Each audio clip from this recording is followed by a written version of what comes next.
Maria Cole says to the interviewer, I don't know what I did wrong or right. All I know is that it didn't work. Okay. What you did right was fuck Nat King Cole. What you did wrong was neglect his daughter.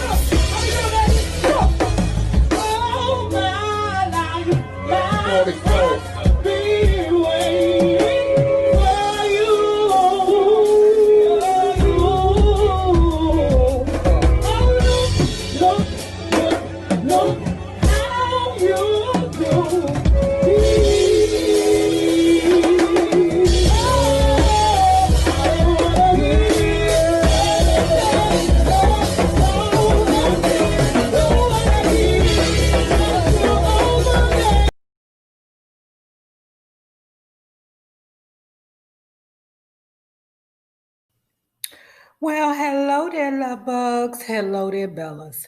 If you have not already done so, please remember to like, share the Facebook, and subscribe because it is so important to our success here on the YouTube. And if you are not already a part of our Bella Book Club, please remember to hit the Patreon link below. And for a small monthly fee of $5, you babies, yes, you can be privy to all the shenanigans before the YouTube gets it, if the YouTube gets it. Now, let's talk about Miss Natalie Cole. Natalie Maria Cole was nicknamed Sweetie, born February 6, 1950, an Aquarius.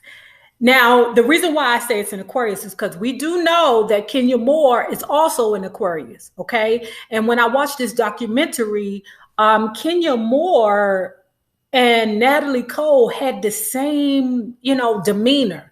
It was together, classy, and funny. Like it was really, really good. Anyway, her name, Natalie Maria Cole, is a combination between her father, Nat King Cole, and her mother, Maria Cole. Oh, we're going to get into this mother. Her mammy. Oh my God, we're going to get into this bitch. Okay, so you're probably like, Nay, why are you calling this lady a bitch? You'll see. Anyway, Natalie said for as long as she could remember, she loved to watch her father perform. He was captivating. In fact, she attributes her elegance and sophistication to her father, the Pisces. Sophisticated lady. Sophisticated lady. Oh, that's right. 6 years old, Natalie's father became the first Black man to host his own show on network television. After about a year, the show was discontinued because NBC could not find an advertiser to sponsor the show centered around a Black man. So once the show was canceled, Nat King Cole went on tour with his dick-sucking wife. Okay, I know you like, Nay, that's his wife. She's supposed to suck dick. Yes, she is. But you're also supposed to be a mammy. Bitch is traveling around the country with her husband, Nat King Cole.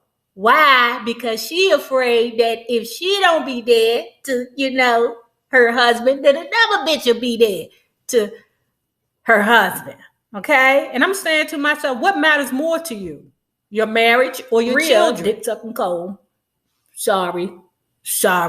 Okay, but fuck her. Okay, said that back then that's how you made money. Okay, being on tour, and she said she recalls a lot of one-nighters for her husband. Okay, and she felt that she had to be there to support him. Maria Cole is chasing her husband around on these tours. Okay, the cheering is back home with a nanny. You allowing your children to be raised by a nanny while you go chase your husband. Girl, you have no idea how that can affect your children. Okay, no idea. Paying more attention to the father than you are your children. Basically, to me, the children were a consequence of the marriage because she was more worried about her husband. That lady was a bitch. You hear me? So anyway, Maria Cole speaks of the situation and says that back then, that was the way that entertainers made their money.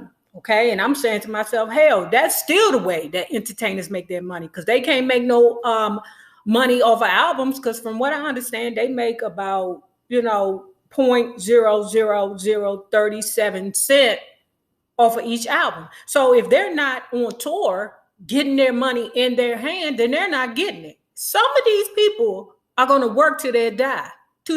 Namely, Lil Wayne. That nigga's going to work till he die. I don't know what Birdman did with his money. He just sold Drake and Nicki Minaj's masters. Oh, that nigga must be fucked up. He must got some kids. Maria continued to say that Nat King Cole did an awful lot of one-nighters, meaning it was an awful lot of work. Maria says she thought that she was doing the best thing for her and her children, and she does not regret going on tour with her husband. The mother just comes off so selfish and just so self-absorbed that she really didn't have time to raise his children. Like I said, the children were a consequence of the marriage. Okay. Now, Natalie Cole's sister, Cara Cole, said that she felt like her mother needed to do that to protect her marriage. Answer: no. Cara Cole, you could take that and put it in the little package and put a bow on it. All that mean was your mammy preferred to chase around your father and make sure that he didn't get no new pussy on the road instead of take care of her children. 1964, Natalie was sent to a boarding school on the East Coast. Yes, she had to go all the way over there on the East Coast because they was living in LA on the West Coast. But she had to go all the way over there on the East Coast so that she didn't have to worry about the little girl and that she couldn't just readily get up and go. A few months, Nat King Cole fell ill while on tour. The doctors found a small spot on his lung. Natalie returned home for Christmas to Los Angeles and was mortified by her father's appearance. She was sent back to school and was told that everything would be okay with her father, but that was not true. Her father died shortly after she returned to school on the East Coast. At 45 years old, Nat King Cole died of complications from cancer. Okay? Because they're telling you what's going on, but they're trying to remain respectful to their D-sucking mammy, okay? Natalie Cole came home for Christmas, not because her father was ill, but for Christmas, okay? If it wasn't for the fact that it was Christmas time and she was on break, do you really think that that D-sucking mammy would have allowed her daughter to come home? Answer: no. She didn't want her daughter to be on the same coast as Natalie her. Didn't even have time to mourn her father's death. Shortly after the funeral, her mother sent her back to school. See what I mean? And now that their father ain't around no more, she really don't want nothing to do with them girls. The relationship between the mammy and Natalie Cole became very troubled and very strained. Bottom line was that her mother was a bitch. Cole says to the interviewer, "I don't know what I did wrong or right. All I know is that it didn't work." Okay. What you did right was fuck Nat King Cole. What you did wrong was neglect his daughters. Okay, in 1968, Natalie Cole enrolled in the University of Michigan at Amherst. She went to school planning to be a child psychologist. Until she tried LSD. Besides the LSD, she formed a small band and created a following, so her aspirations to become a child psychologist were deferred. Okay, in 1972, she hired Kevin Hunter as her manager, and now she's off and running. Now, not Wendy Williams, Kevin Hunter, okay, but this chubby white man named Kevin, okay, Hunter. She was doing her father's song, but she didn't like the reaction because people were crying, okay, because they missed her father, okay. She wanted her own thing. She wanted to do like a rock and pop mixture, okay. I told you that pop. Now, in the meantime, while she finding her sound, okay, she found Juggy, okay.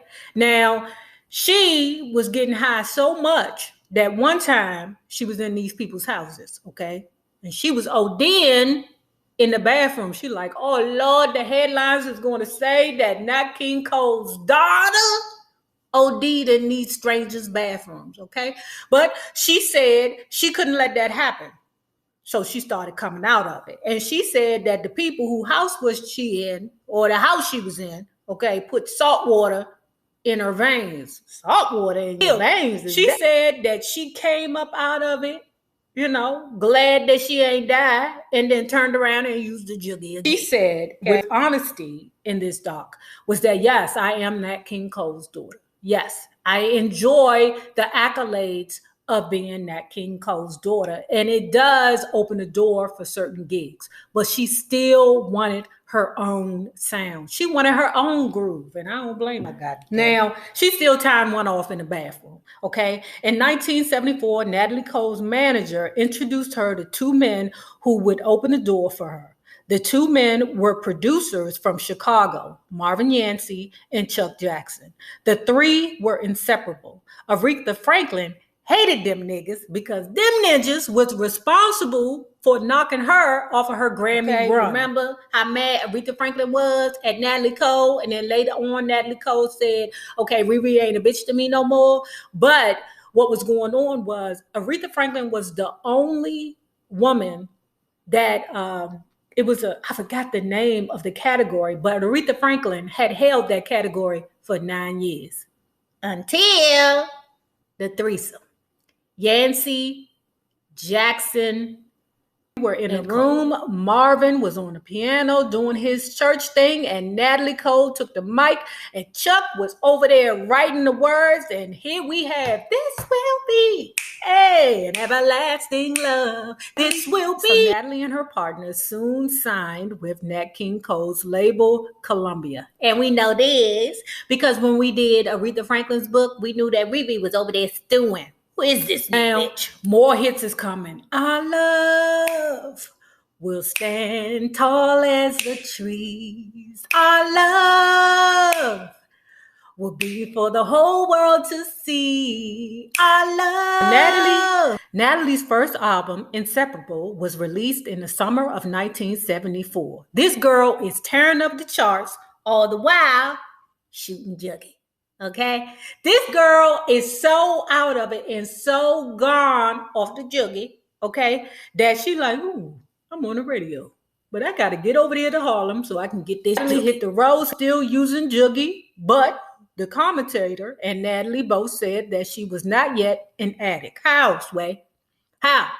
Okay, how? How is that? But according to the Natalie said that the only time that she used it is when she got stressed or, had some kind of anxiety. Baby, that's when everybody uses it. That's when all the junkies use it. When they stressed, anxiety, I can't take this. I can't take this. The man told me that it cost a nickel and I only got 4 fucking pennies. What is I'm going to do? I know what I'm going to do. I'm going to bed. I'm saying to myself, well, baby, why did you have to tie one off to relieve your stress? Why you just didn't use what the white women use? Just take a volume, girl, or a glass of wine. Okay, that's what the mommies be doing. While on tour with her cousin Janice, she in the room throwing up her guts. Okay, I guess because she realizing that maybe you may be an addict. Okay, girl, if you not taking a drug but you throwing up, that means addiction, girl. But anyway, her cousin Janice in the background going, yes, Lord, yes, get that demon out of her. Rebuke that juggy demon. Yes, God, yes. Okay. And Nicole look up at her. What is this bitch's problem? But according to the Natalie, cousin Janice prayed that demon up out of her, and she didn't use juggy again. She went cold turkey. I've got love on my mind. Hey, I've got love on my mind. Hey, so after 2 years of working closely together with her partner, Marvin, they decided to get married in July of 1976. In February of 1977, she revealed to the world that she was married and that she was now pregnant. In October of 1978, her son Robbie. 4 years, the threesome, meaning Yancey, Jackson, and Cole, cranked out 4 gold and 2 platinum albums, and then came her network special in 1970. 2 years after her son was born, she introduced her husband to cocaine. Ooh, it is always Eve that is handing the nigga the apple. She could freebase that booger sugar, but with her hands tied behind her back, a blindfold on, and a Tonka truck stuck up her ass. She was the freebase master. Okay, Dr. Freebase. It's time to make a new album. The manager is saying, okay, well, where are the songs? She and her husband are faltering because, you know, they over there in the corner with the boogity sugary. Freebasing, okay? Chuck Jackson of the threesome said he knew it was a wrap for the threesome or the group when they stopped praying before each session, okay? Because they don't want to bring God into this mess. Leave God out of this mess. After her marriage to Marvin was over in 1980, Natalie was free falling. Crack had her by the throat, okay? Now, rich people love to say freebase, but that shit ain't nothing but crack. Okay, but okay, I digress. We're gonna leave it there. Her mother interjected that bitch and said a couple of times I tried to talk to her, but what could I do? Not a damn thing. Not a goddamn thing. Because how you just going to come up out of the blue and say, daughter, can you stop smoking crack when your ass wasn't even around to raise her? You was too busy sucking neck. Her son was being raised by the nanny solely. Okay, just as her and her sister were raised by the nanny. Okay, while she's on tour, she's getting mad at the audience because the audience is disappointed in her performances. Okay, so she on stage throwing tantrums. Okay, what the hell you mean I'm late? Don't you know I got to get this crack together first before I come out here? I just can't come out here and sing on these people or sing to these people. I can't do that. I'm busy. I'm in the back. I'm smoking crack. Leave me alone. Okay, so she is having a fit, cussing the audience out and everything. Okay, it is reflecting in her behavior because the only thing she want to do is hit the pipe. Okay, I mean, girls said that she was in London and she came out on stage so high that she didn't even realize that she was dancing. She didn't even realize that, wait a minute, girl, you're not supposed to be out here dancing. You're supposed to be singing it. You're not on the soul train on the floor. You is on stage supposed to be entertaining. She was laughing at herself. You know, it's always a good thing when you can laugh at yourself. But this lady said she was dancing for 15 minutes before she realized that she was supposed to be singing to the audience, not dancing. Now, in 1982, she tried to rehab. She got damn like, oh no, I can't do this rehab shit. It's too much pressure. And dropped out. I say, damn. But shortly after she dropped out of rehab, the label dropped her. We don't want to deal with you no more. Because the last album she did called I'm Ready, she wasn't ready. So in comes the bad press. From who? That ninja, the Jet magazine. Ooh, them ninjas was the Tasha K of the 70s and the 80s. Were they into the 90s? I would say the 90s, but after a while, child, they fell the frick off. It might be your karma for being so shitty towards all these artists. She felt real bad because they were exposing her bad behavior, okay? It's treachery. So in August of 1983, Natalie Cole decided that she was going to do an appearance on Good Morning America, high as booty coo. And she didn't think that nobody could see her ass high as booty coo, okay? She wanted to prove to the world that she was trying to get herself together. You can't when you high as booty coo. Now, as a child, I'm looking at her. I don't know that Natalie Cole was high as booty coo, but you adults, I know that you was like, oh, dang, Natalie Cole is on Good Morning America. This girl ain't had a hit in 4 years and then spent up all her money on drugs, okay? The good white people that were surrounding her is trying to do an intervention, okay? She thought it was funny because she was like, ha, look at all these suit and ties here trying to tell me what to do. White man, if you don't get the hell out of my house, okay? But they told her, you need to clean up your act. Okay. June of 1983, Natalie Cole was arrested for driving under the influence. And when they arrested her, she had some crack in her hand, okay, or in her sleeve, right? They didn't find it. They just threw her in the back seat. And what she did was, you know, took the crack out of wherever, place it was, or the cocaine. She calls it cocaine, but you can't never tell when people be like, okay, cocaine, and they be like, oh, I smoke cocaine. No, you didn't. You smoke crack. That's what you did. Or freebase. That's what you did. But anyway, she took the whatever it was and stuck it in the seat of the police car. Okay. Now she ain't worried about the fact that you get ready to be on the Jet magazine exposed for being arrested for driving under the influence. She worried about which cruiser police car she was in so she can go back to the car and get that baggie. Sophisticated lady. Natalie said she understood that she needed help. She tried to reach out to her mother, but like I said, her mammy was a bitch. Okay, and that's too much work for her. That helping a daughter that is addicted to drugs is above her mammy line. You know what I'm saying? That's above her mama capability. She can't do that. She can't help you get off crack, girl. She couldn't even be a mother to you, partner stepped in and said, girl, you're a mess. And she agreed to go to a rehab in Minnesota, but she got through in a trick bag.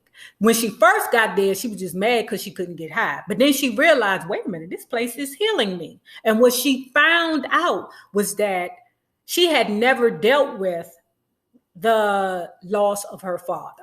Okay. And now that she's dealing with that part of her life, she can stop trying to fix it with, substances. In 1984, when she left the rehab, she was clean and sober for the first time in a decade. Now it's time for a comeback. And she started with mending the relationship with her son. For the last 5 years, he had been raised by the nanny instead of his bitch ass grandmother. Okay, now listen, I'm not exonerating Natalie Cole for being old, junkie bitch. But in situations like that, why wouldn't the grandmother step in and say, okay, let me raise my grandchild? Because that's what grandmothers do, at least in my family. That's what they do. My family wouldn't allow a woman that is not related to us to raise the child. And yes, I guess if the child is in love with the nanny, but still, that's just more factors or variables on top of her mother as to the reason is why Nicole said it took 5 years to rebuild her career. And in 1987, she released Everlasting. Now, the only song that I like on that album was I Love You for Your Pink Cadillac, plush leather seats. I loved. Now that she has realized the cause of her pain, she is now embracing her father's music. Okay. And what came out of that was the song Unforgettable that she collabed with David Foster. And they put the two voices together and did this beautiful song, Unforgettable. That's what you are. So her sister Carol loved the collaboration between her now deceased father and her sister. Natalie said that her mother even came down to support. But when the checks started rolling in, the bitch sued her. According to Maria, she said, well, I'm the executor of the estate and I'm due to a portion of that money. And don't tell me what I'm not entitled to. I'm entitled to this amount of money and give me that money. Okay. And I'm saying to myself, you fucking bitch, you was never a mother. Never. And then when mothers be messing up sometime or fathers be messing up, it's like they look at their grandchildren like it's their second chance to do better, okay? But this hussy didn't even think about the fact that maybe this money would help support her grandchild along the way. Now, before I go further, the father, Yancey, Marvin Yancey, died of a heart attack, okay? And the son died of a heart attack too. I think he died before Natalie Cole. Yeah, I think he died in 2015 and she died in 2017. I'm sure if I'm wrong, y'all put it down. Both the girls seemed very disappointed in their mother's behavior, but I don't know why. Okay, because you knew she was a beat in and she's still a beat. She ain't wake up today and it's like, oh no, hello sky, hello moon, hello stars. I'm not going to be a beat to my children today. I don't know why y'all was surprised. So She's in a bee. 1999, as of the documentary date, her last album was Snowfall on the Sahara.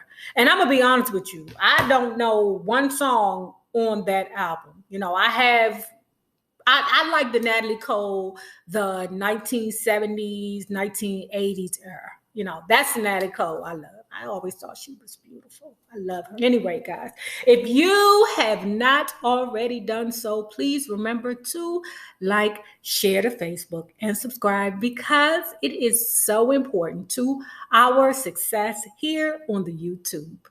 Now, remember this, the same people that you meet on the way up will always be the same people that you meet on the way down. My naysayers, my patron loves, my love bugs, my bellas. You babies be safe out there. Take care. Peace.